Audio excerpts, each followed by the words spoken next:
जय गुरु। गुरुर्ब्रह्मा गुरुर्विष्णु गुरुर्देव महेश्वर गुरुरेव परं ब्रह्म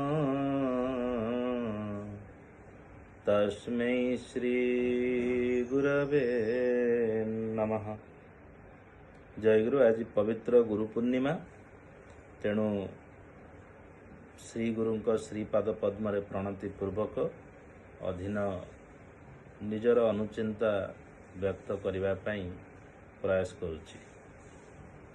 सद्गुरु निगमानंद देवंकर अधीन जड़े भक्त तांको अनुजाई सद्गुरु निगमानंद देव जय गुरु मंत्र प्रवर्तन करिसेंती एवं कहिसेंती जे जय गुरु मंत्र होछि सिद्ध मंत्र।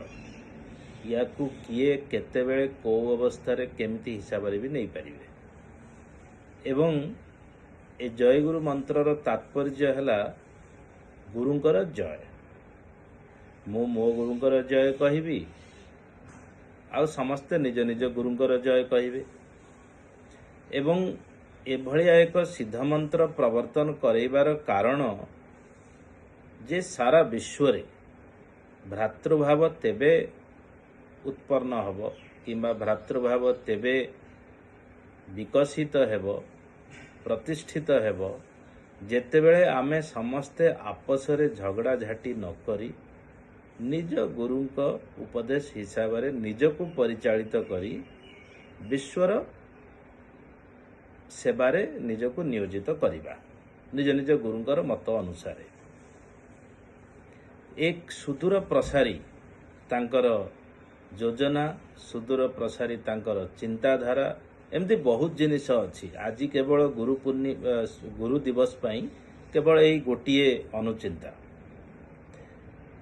आजिकल जदि आपण देखुथिबे जो संत महाराज माने शीर्ष स्तर रे अछंती, सेमाने भी आपस रे तांकर मत मेल खाऊ नाही एवं सेमाने ताकू पब्लिक प्लेटफॉर्म रे भी कहवा पई पश्चातपत हो नांती।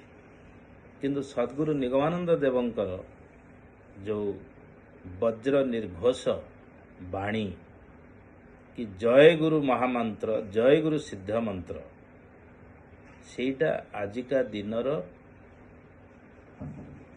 समाज पाई केते उपकारिता आपण माने निजे हृदयंगम करि परिबे।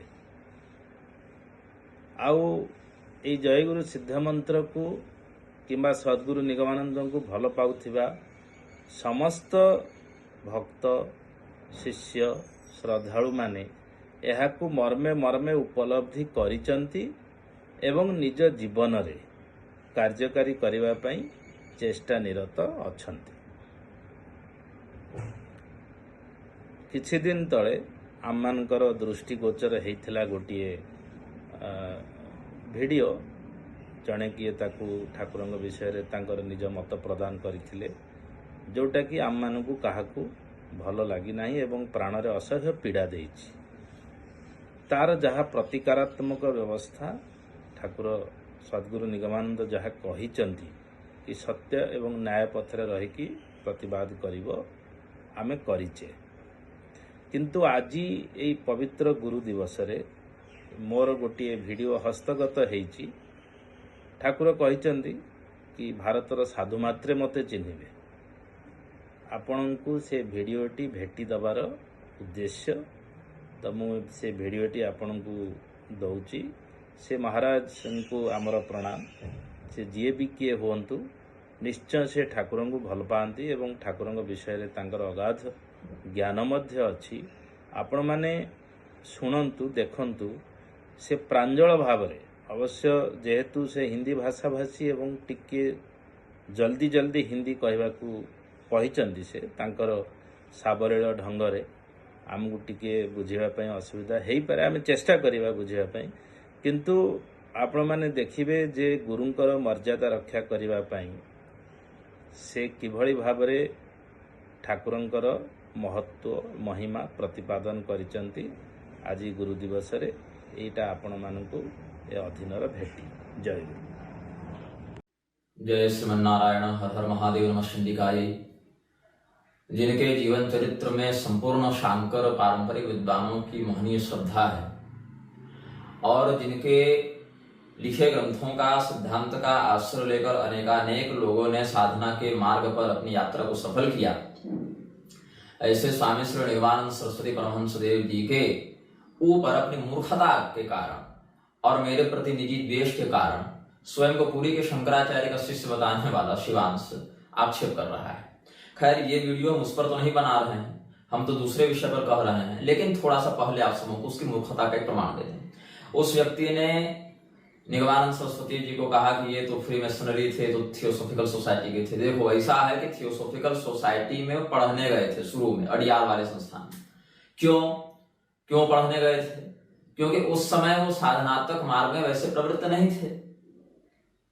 साधनात्मक मार्ग में उनकी प्रवृत्ति तो तब हुई ना जब सच्चिदानंद स्वामी जी ने श्रृंगेरी वाले ने उनको स्वप्न में मंत्र दिया, फिर वहां से वामाखेपा जी के पास उनको जाने की प्रेरणा मिली। उससे पहले तो उनका जीवन एक सामान्य व्यक्ति का ही था।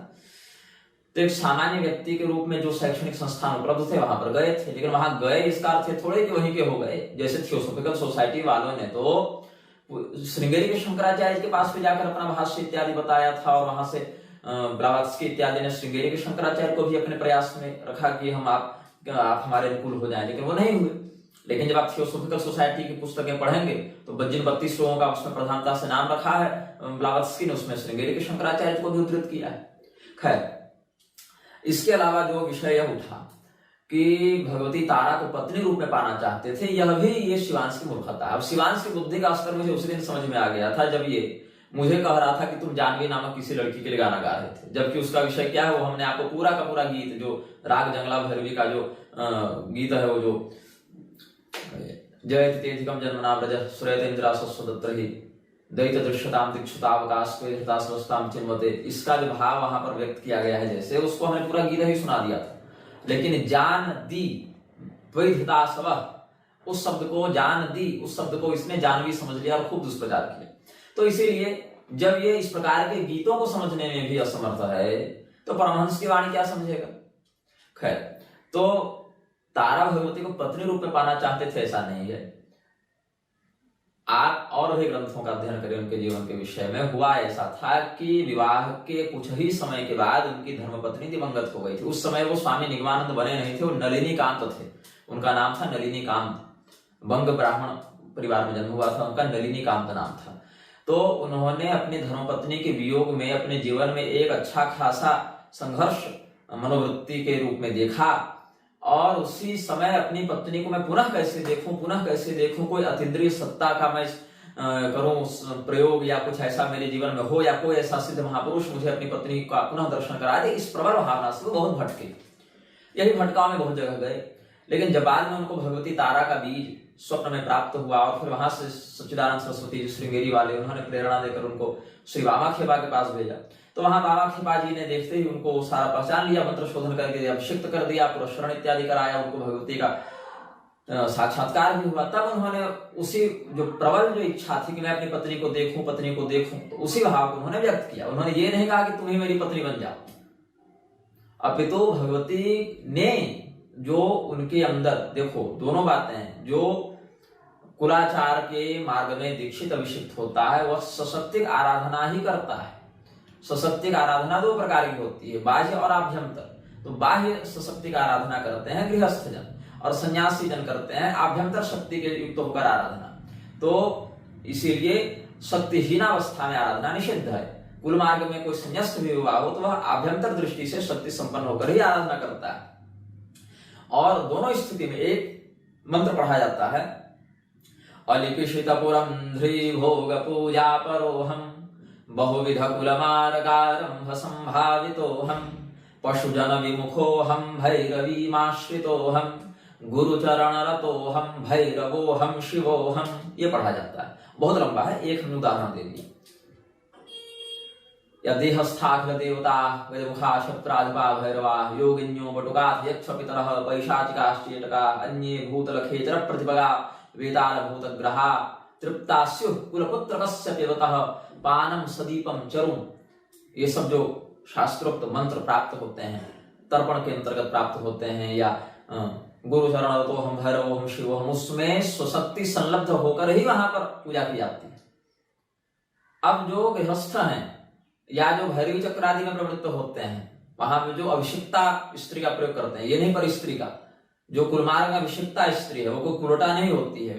मोक्षम ददाति शाविष्यान सातु कुलटा प्रिय, ये सब कुलारणम इत्यादि का वचन है। अब मैं पशुओं के सामने क्या बोलूं, न कुर्यात पशु संभाषण, यह भी शास्त्र की आज्ञा है कि अधिक्षित पशुतुल्य मंदबुद्धियों के समक्ष इस प्रकार के गोप्य शास्त्रों का प्रकाशन नहीं करना चाहिए। तो वहां भगवती ने यह दिखाया, जब वहां दो ही तत्व हैं, एक शिव तत्व एक शक्ति तत्व, और साधना की चरमावस्था में यह द्वैत भी मिट जाता है, तो वहां पर शिव सत्यात्मक संयोग हो जाता है।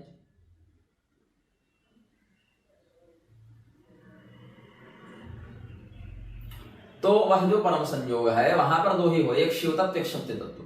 तो जितनी स्त्रियां हैं संसार में वह शक्ति तत्व के रूप में हो गई, और जितने पुरुष हैं संसार में वह शिव तत्व के रूप में हो गए। इसी सिद्धांत को विष्णु पुराण में भी श्री लक्ष्मी नारायण के माध्यम से व्यक्त किया गया है, और इसी बात को गोस्वामी जी ने श्री राम में सब जगह जानी इस भाव से कहा है।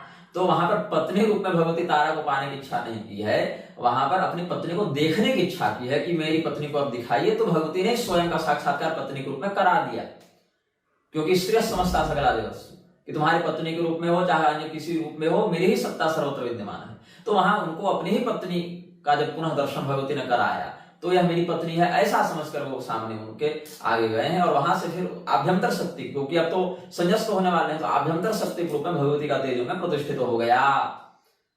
ये बात है। और इसी बात को बाद में बाबा खेपा जी ने जब थोड़ा सा उनको डांटा कि तुम यहां से ले जाओ, तुमने ऐसा क्यों किया, तब भगवती ने इस बात का प्रमाण बाबा खेपा जी को दिया है, जो कि आपको निगमानंद स्वामी जी के ही लेखनी में आपको अन्य ग्रंथों में प्राप्त हो जाएगा। लेकिन इस बात को प्रस्तुत कैसे किया शिवांश ने, जैसे वो तो कोई व्यभिचारी व्यक्ति थे। तो शिवांश का एक और आरोप कि वो वर्णाश्रम के विरोधी थे या वेदांत के निंदक थे, यह भी बहुत भारी मूर्खता का विषय है। क्योंकि श्रृंगेरी के शंकराचार्य के समक्ष 1907 वाले कुंभ में उनको द्वास सुपर्णा श्रुति पर ही निष्णात बुद्धि के कारण उनको दिया गया है परमहंसत्व का वरद, अपितु द्वास सुपर्णा श्रुति का वेदांत नहीं है। और क्या अद्वैत वेदांत में उसकी प्रतिष्ठा नहीं है? ऐसे इस श्रुति का प्रयोग द्वैतवादी भी अपने मत की पुष्टि में करते हैं, किंतु क्या अद्वैतियों में यह श्रुति के रूप में मान्य नहीं, या उसकी क्या व्याख्या अद्वैत में नहीं है? तो वहां पर जो लोग ये कहते हैं कि वो वर्णाश्रम विरोधी हो गए या वेदांत के विरोधी हो गए, वेदांत का विरोध जो ये संदर्भ दिखा रहा है वहां वेदांत की निंदा नहीं है। वेदांत के अतिरेक में शुष्क हृदय के कारण जो भक्ति का तिरस्कार कर रहे थे, ऐसे लोगों के हृदय में रस का प्रादुर्भाव कराने के लिए, उनकी शुष्कता को समाप्त करने के लिए चैतन्य महाप्रभु जी ने जिस भक्ति मार्ग का उपदेश किया, वहां भक्ति मार्ग के वैशिष्ट्य को दिखाने के लिए वो वचन कहे गए हैं। लेकिन इस मंदबुद्धि की समझ में वो बात आएगी नहीं। तो जहां पर भक्ति मार्ग की श्रेष्ठता या उसकी उपयोगिता को समझाने के लिए कहा गया कि वेदांतियों के हृदय शुष्क हो गए, इस प्रकार से उसमें जो रस प्रवाह होना चाहिए था वह नहीं हुआ। सुखदेव जी तुम्हारी वेदांत परंपरा में नहीं आते हैं, तो क्या वो भक्त नहीं है, भक्तिहीन हृदय वाले हैं? जनक जी को वेदांत का बोध नहीं था, तो क्या वो भक्तिहीन हृदय वाले? भक्तिहीन ज्ञान जो है वह शुष्क नीरस हो जाता है।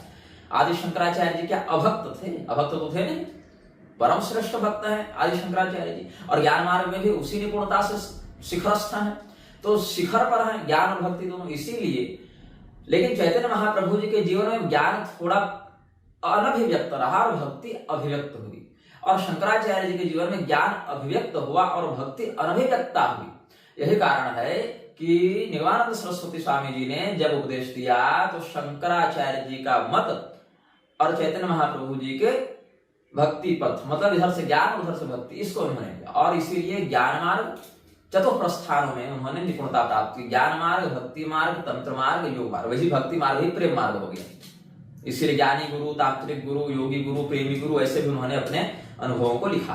तो ज्ञान मार्ग, भक्ति मार्ग, योग मार्ग और तंत्र मार्ग। तो जो भक्ति मार्ग है वही प्रेम मार्ग या प्रेमी गुरु के रूप से उन्होंने लिखा। तो जो लोग यह कहते हैं कि वो वर्णाश्रम, वहां वेदांत की निंदा तो नहीं, हमने बता दिया। अभी तो अद्वैत का कितना सुंदर उन्होंने निरूपण किया है वेदांत के दृष्टिकोण से, इसको जानने के लिए इस मूर्ख को, शिवांश को ज्ञानी गुरु नाम की पुस्तक पढ़नी चाहिए निगमानंद सरस्वती जी की। हाँ, ये जरूर है कि अपनी बात को उन्होंने समझाने के लिए या किंवा उन लोगों के षड्यंत्र को न समझ पाने के लिए कारण कहीं कहीं राजा राममोहन राय इत्यादि लोगों का भी संदर्भ दे दिया, लेकिन जो मौलिक सिद्धांत है वो शास्त्र विरुद्ध नहीं है।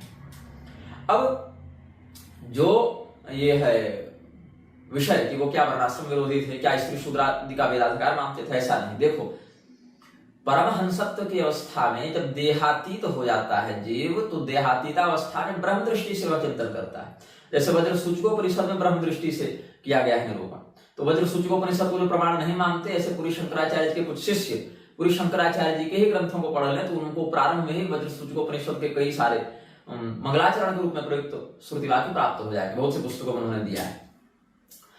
तो जो पुस्तक आप देखिए, तांत्रिक गुरु पुस्तक, मैं ग्रंथ का नाम बता रहा हूं, मेहनत करने वाला स्वयं करे, भैया इतना पढ़ रहा है तो मैं सब कुछ परोस के थोड़े मुंह में खिलाऊंगा। पुस्तक बता रहा हूं, प्रकरण बता रहा हूं, तांत्रिक गुरु नाम की पुस्तक।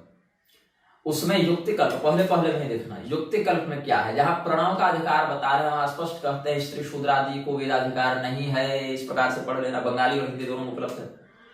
तो तांत्रिक गुरु नामक पुस्तक में स्वामी निगमानंद जी ने युक्तिकल्प प्रकरण में स्पष्ट लिखा है कि स्त्री शूद्र आदि प्रणव में अधिकृत नहीं है, वेदाधिकार नहीं है उनको। और उसी ग्रंथ में आगे जब तुम देखोगे, यहाँ शाक्ता विषय से पहले का गुरुकरण विधान बता रहे हैं, द्वितीय खंड जहां से प्रारंभ है उसका, तांत्रिक गुरु पुस्तक का। ये तो प्रथम खंड के युक्तिकल्प से हमने बता दिया। द्वितीय खंड में यहाँ पर उन्होंने, और मैं क्यों जान रहा हूं, क्योंकि हमारा अभिषेक करने से पहले हमारे गुरुजी ने ये सब पढ़ाया हमको बैठा कर सामने। उनके पास बंगाली संस्करण था, मैं बंगाली उतना नहीं पढ़ पाता, समझ नहीं पाता, लेकिन फिर उन्होंने हिंदी संस्करण भी मुझे उपलब्ध कराया और वहां से हमको पढ़ाया। और पढ़ाने के बाद प्रश्नोत्तरी से परीक्षा भी ली कि जो हमने पढ़ाया वो तुमने समझा कि नहीं समझा।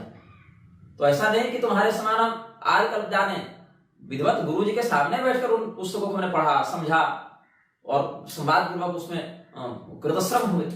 तो निगमानंद सरस्वती स्वामी जी ने युक्तिकल्प, जो उनका प्रकरण है तांत्रिक गुरु ग्रंथ का, वहां पर स्पष्ट रूप से वर्णित किया है कि स्त्री शूद्र आदि का प्रणवाधिकार वेदाधिकार नहीं है। और उसी ग्रंथ में आगे आप देखेंगे तो जो गुरुकरण विधान जहां बता रहे हैं शाक्ता विषय वाले प्रकरण से पहले, वहां पर स्पष्ट उन्होंने कहा, पहली पंक्ति देखना, गुरुकरण विधान वाली पहली पंक्ति में ही कहते हैं, अपने अपने वर्णाश्रमोचित कर्तव्य आदि के परिपूर्णता से, उसी माध्यम से हर व्यक्ति को दीक्षा में प्रयुक्त होना चाहिए। आजकल तो दीक्षा सब लोग कैसे भी किसी भी विधान से ले रहे हैं औपचारिकता जैसा, लेकिन अपने वर्णाश्रमोचित कर्तव्य के अनुरूप रहते हुए करना चाहिए। गुरु से मंत्र आदि ग्रहण करना चाहिए, दीक्षा लेनी चाहिए। ये गुरुकरण वाले विषय में पहले शुरू ही यहीं से किए हैं, लेकिन ये तो श्लाघ बताया नहीं। खैर, अब आगे देखो, और व्यवहार में भी देखो, जो उत्तर बंग सारस्वत संस्थान जो उनका है निगमानंद सरस्वती जी का, जो अब बांग्लादेश चला गया, वहां पर ज्ञानानंद सरस्वती बहुत महनीय महापुरुष हुए थे वहां। अभी तो ब्रह्मलीन हो गए, अभी तो कोई दूसरे हैं, लेकिन ज्ञानानंद सरस्वती जी जो हैं, उन्होंने वहां पर जब जीर्णोद्धार करवाया, मंदिर इत्यादि का पुनर्निर्माण करवाया, प्रतिष्ठा की बात हुई, तो जो वहां अब्राह्मण थे उनको याचनाधिकार नहीं दिया। कभी उस संस्थान में जाकर इतिहास पता कर लेना वहां क्या हुआ था। तो वहां याचनाधिकार नहीं दिया, किंतु जो लोग उस मठ से दीक्षित नहीं हुए थे, फिर भी उस वैदिक मर्यादा में निष्ठा रखने वाले विप्र थे, उनको उन्होंने यज्ञ मंडप में आहुति आर्तिज्य इत्यादि भाव से नियुक्त किया, वर्ण किया, यहाँ आप इस यज्ञ को संपादित करें। तो जब लोगों ने आपत्ति की थी कि ये तो हमारे मठ से दीक्षित नहीं है, फिर आप मठ से दीक्षित लोगों को हटा रहे हैं, और फिर मठ में जो दीक्षित नहीं उनको भी आप बुला रहे हैं, ऐसा क्यों? तब उन्होंने कहा था ज्ञानानंद सरस्वती जी ने, जो निगमानंद सरस्वती जी की परंपरा में उस मठ के उत्तराधिकारी हुए थे, जो भी बांग्लादेश वाला संस्थान, ऐसे बहुत जगह है ना, जोरहट में है, जगन्नाथपुरी में है, उधर बंगाल, पश्चिम बंगाल में भी, कलकत्ता में कहीं कहीं है, बांग्लादेश में भी कुछ है, तो ऐसे 4-5 जगह है उनके संस्थान। तो वहां पर उन्होंने कहा कि इस मठ से दीक्षित नहीं है, इससे क्या वो अब्राह्मण हो गए, या केवल मठ से दीक्षित व्यक्ति भाई ब्राह्मण है, वेदज्ञ है, तो वो यज्ञ कराएंगे, मतलब केवल हमसे ही मंत्र लोगे, हमारी परंपरा से तभी याचनाधिकार होगा, ऐसी बात नहीं है।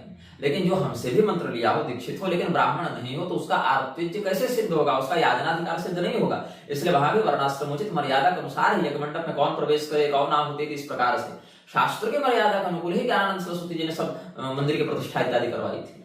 और देख लो, एक और पुस्तक का मैं यहाँ दे रहा हूँ संदर्भ। अच्छा, ज्ञानी गुरु, हाँ, तांत्रिक गुरु से तो बताया, ज्ञानी गुरु में तुम देख लेना, वहां पर एक जाति भेद नाम का एक अलग से अध्याय है, प्रारंभ में ही है, जाति भेद करके।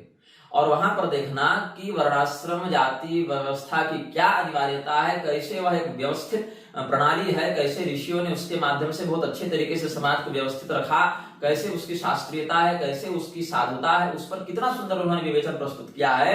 और साथ ही साथ जो लोग आरोप लगाते हैं कि इसमें ऐसे अत्याचार हुआ, ऐसे हुआ, उसमें कैसे ब्राह्मणों के ऊपर लगाए गए आरोप निराधार हैं और शास्त्रीयता में जाति भेद की क्या अनिवार्यता, उसको उन्होंने पुष्ट किया है। वहां पर ज्ञानी गुरु वाला जो ग्रंथ है उनका, उसमें जाति भेद नाम का एक अलग से प्रकरण है, प्रारंभ में ही है। और आगे तुम ज्ञान कांड जब उसका देखोगे, आगे के साधना और ज्ञान खंड ऐसे करके है उनमें, वहां अद्वैत मत की कितनी सुंदर उन्होंने व्याख्या की है। ये भी पढ़ लेना कभी समय मिलेगा तो। और एक पुस्तक है, एक स्वामी प्रेमानंद सरस्वती जी लिखे थे, जो उन्हीं परंपरा में हुए, श्री श्री निगमानंद कथामृत, उसके प्रथम खंड को देखना। उसमें उन्होंने स्पष्ट रूप से द्रोणाचार्य जी का जो महाभारत उदाहरण है, वहां कहा है कि ब्राह्मण को स्वकर्म में ही रहना चाहिए। हालांकि ब्राह्मण युद्धादि भी करता है, सेनापतित्व करता है, अमात्य कर्म करता है, पौरोहित्य करता है, सब ठीक है, किंतु द्रोणाचार्य जी जब क्रोध के अतिरेक में भीषण नरसंहार करने लगे, तब उनके पूर्वाचार्यों ने, ऋषियों ने प्रकट होकर उनको कहा कि देखो तुम विप्र हो, इसलिए ऐसा क्षत्रियोचित उग्र कर्म तुम मत करो। ये संदर्भ देकर वहां ब्राह्मणोचित कर्म को कैसे शोधित प्रारूप में प्रस्तुत किया है निगमानंद जी ने, ये पढ़ना चाहिए तुमको। आगे निगमानंद जी की एक और कृति है, मतलब जो लेखक दूसरे हैं, शिशिर कुमार बसु हैं, उसमें निगमानंद कथा संग्रह, उसमें भी उन्होंने यही कहा है कि जो ब्राह्मण आदि हैं, ब्राह्मण हैं, वही यजन इत्यादि कराएं, वही पूजा पाठ इत्यादि कराएं, वही आरती कर्म करें, ये सब वहां पर भी वर्णित आपको मिलेगा। 58 से 60 पृष्ठ के बीच में वहां पर मिल जाना चाहिए प्रसंग। तो जो शिशिर बसु ने लिखी, शिशिर कुमार बसु ने जो निगमानंद कथा संग्रह, उसमें भी ये प्रकरण तुमको मिल जाएगा। वहां भी देखना कि ब्राह्मण को ही याजनाधिकार है। यजन तो सब कर सकते हैं, यजन करा नहीं सकते सब, केवल ब्राह्मण ही कराएगा। और एक है जो निगमानंद कथामृत, उसका बंगाली संस्करण देख लेना, या हिंदी में कुछ पेज इधर उधर होगा, बंगाली संस्करण में 243वें पृष्ठ में होगा। उसमें निगमानंद सरस्वती जी का जो कथन है उसको देखना, स्त्री शूद्र आदि का कैसे प्रणव में या वैदिक मत में अधिकार नहीं है, इस बात को उन्होंने पुष्ट वहां पर किया है। तो हमने ग्रंथ बताया, प्रकरण बताया, कहीं कहीं पृष्ठ संख्या भी बता दिए तुमको, ये सब पढ़ना। और अगर तुम्हारी माता ने निष्ठा से दूध पिलाया हो, जैसा कि तुम बाकी सबको कहते रहते हो, तो उसी शब्दावली को मैं तुम्हारे ऊपर लागू कर रहा हूँ, बाकी मैं अपनी ओर से बनाकर नहीं कहता। क्योंकि तुमने हमारे समेत अनेकानेक लोगों की माता के दूध पिलाने की निष्ठा पर प्रश्न किया है, तो तुम जरा इन प्रकरणों को भी निष्ठापूर्वक कर देना। और सुनो, अगर फिर भी तुम नहीं संतुष्ट हो पा रहे हो इन बातों से, तो तुम जाना जगन्नाथपुरी, वहां पर तुमको एक बहुत बड़े विद्वान मिलेंगे। उनका नाम है स्वामी श्री निश्चलानंद सरस्वती जी, शायद तुमने उनके बारे में कभी सुना होगा। अभी पुरी के शंकराचार्य के पद पर बैठे हुए हैं। हाँ, उनके पास जाना और उनसे पूछना कि स्वामी निगमानंद सरस्वती जी कौन है और क्या थे, ठीक है। और अगर फिर भी तुमको संतोष न हो या वहां जाने का समय न हो, और आजकल तो सुनने मिला कि वहां के परिकर ज्यादा मिलने जुलने देते नहीं किसी को तो शायद तुमको मिलने दे या न दे, लेकिन एक वीडियो मैं इसी व्याख्यान के अंत में अटैच कर दूंगा, जहां वो स्वामी निगमानंद सरस्वती जी के ही जन्मोत्सव में गए हैं और वहां पर सैकड़ों हजारों लोगों को धर्मोपदेश भी किया और बड़ी श्रद्धा भाव से गए हैं, कोई विरोध करते नहीं गए हैं। और वहां पर हालांकि वो वीडियो और ऑडियो की क्वालिटी उतनी अच्छी नहीं है, प्रोफेशनल रिकॉर्डिंग नहीं है, वो किसी मोबाइल से ली हुई ऐसे ही, लेकिन वहां पर हेडफोन लगाकर सुनोगे ध्यान से एकांत में, तो शंकराचार्य जी क्या कह रहे हैं समझ में आ जाएगा विषय। और बहुत सुंदर उद्बोधन वहां भी उन्होंने दिया और कहा कि कई बार आप लोगों ने बुलाया, मैं आया भी हूँ, इसलिए आप लोगों के साथ ये जो व्यवहार है वो अच्छा लगता है। देखो इतनी ठंड में इतने लोग बैठे हैं, ये धर्मनिष्ठा है, इस प्रकार से उन्होंने कहा है सकारात्मक भाव से। और पूरी शंकराचार्य जी की जो जीवनी है, जो गोवर्धन मठ स्वस्ति प्रकाशन से छपती है, वहां भी शंकराचार्य बनने से पहले वो आसाम वाले सारस्वत मठ में, जोरहट वाले में गए थे, कोकिलामुख में, उसका भी उन्होंने वर्णन किया है, पढ़ लेना। कहाँ लिखा, जरा मेहनत करना, मिल जाएगा। हमने अपने पिछले वक्तव्य में जब जीवनी वाली बात कर रहे थे तब तो कहा ही था। तो शंकराचार्य बनने से पहले भी वो उस मठ में जाते रहे, शंकराचार्य बनने के बाद भी उन संस्थान में जाकर उनके जन्मदिवस पर प्रवचन करते रहे, सम्मानित होते रहे, सम्मान देते रहे। तो जरा ये भी देख लेना, ठीक है।